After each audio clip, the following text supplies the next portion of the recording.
மே 9ஆம் தேதி அதிகாலை 2:32 இன்னொரு அப்டேட் வந்திருக்குது. இந்த பாகிஸ்தான் வாரில்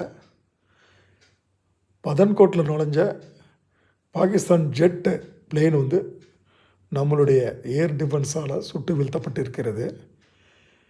இந்த ஷார்ட் டைமில் ஒரு 24 ஹவர்ஸ்க்குள்ளே ஒரு F-16 3 சைனாவினுடைய JF-17 பிளேன்ஸ் ஷார்ட் பண்ணியிருக்கிறாங்க.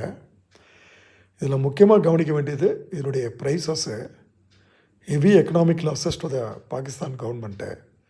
ஒன்று 800 crores 1000 crores.